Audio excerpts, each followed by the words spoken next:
RuPaul's Drag Race star Asia O'Hara apologizes for shocking finale stunt. It wasn't a careless act. Warning. This post contains major spoilers regarding Thursday's grand finale of RuPaul's Drag Race Season 10. Read ahead at your own risk.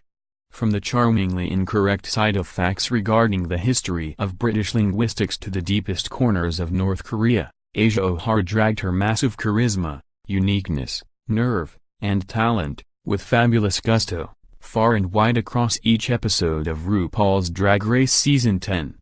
Heading into the last episode of the season as one of 4 finalists vying for the crown, the 35-year-old knew she had to craft a legacy-making lip-sync that would dutifully cap her time on the program, which included producing some of the most jaw-dropping runway looks in its decade-long history.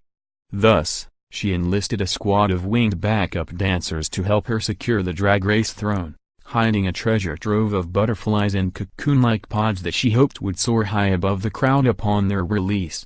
But not everything went according to plan, as the butterflies, and, as a result, O'Hara's set, failed to take flight the way she'd intended, resulting in a 4th-place finish for the fan-favorite queen. In the aftermath of her shocking exit, you caught up with O'Hara to reflect on her time on the show, tease what she would have done on the finale stage if she'd made it to the next round, and clarify a few misconceptions about the performance. Let it be known that no butterflies were harmed in the making of this lip-sync, but O'Hara's ego took a bit of a blow that night, instead. Read on for the full conversation. Entertainment Weekly, your dress and the look for this performance was so right, but the performance didn't quite turn out the way you'd planned. How did you come up with this idea and what ultimately went wrong? Asia O'Hara, all 4 of us went in thinking this was the most important performance of our careers. At that point, we'd seen each other's strengths and weaknesses, so we all wanted to prepare as much as possible for whoever we ended up lip-syncing against and feeling confident we could present something better than them. My thought process going into it was, I'm considerably older than the other competitors.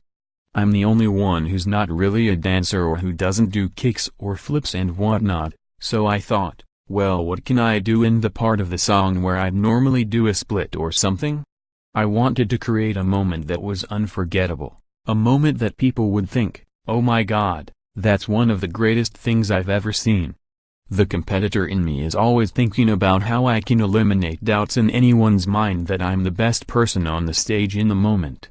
In my head, the butterfly release was going to work out perfectly. I didn't share my ideas with anyone, including my boyfriend, because I've learned that it's hard to explain to people what I see in my head, and also I wanted it to be a surprise to everyone and I wanted a genuine reaction. It just didn't work out. A lot of people create pieces of art or movies they think are going to be blockbusters, but they flop. So, this was my blockbuster I devoted a lot of energy into that just did not turn out the way I thought about it in my head. How did you land on using live butterflies, though, and where did you get them?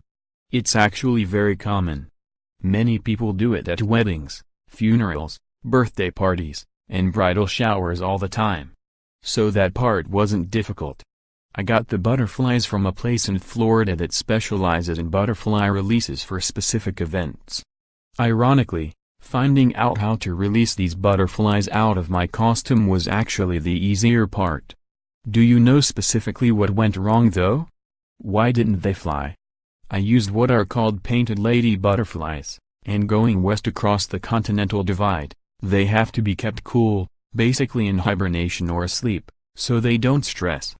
They need to warm up to a certain temperature in order to fly away. I, of course, rehearsed it at home several times and it worked, but, the finale was, a different place and a different environment, and I don't think the contraptions were warm enough to wake the butterflies up. But, as they warmed up in the stage lights during the break, they started to fly away. What was going through your mind when you opened the first con and the butterfly didn't fly out? I could read it on your face, that the realization that it wasn't going to work might have hindered the rest of your performance.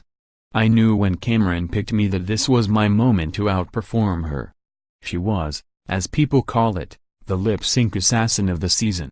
We'd all discussed with one another that nobody was going to be upset with who picked whom, so when she picked me I was like, okay, this has to work because I'm not going to be able to outperform her with just a performance.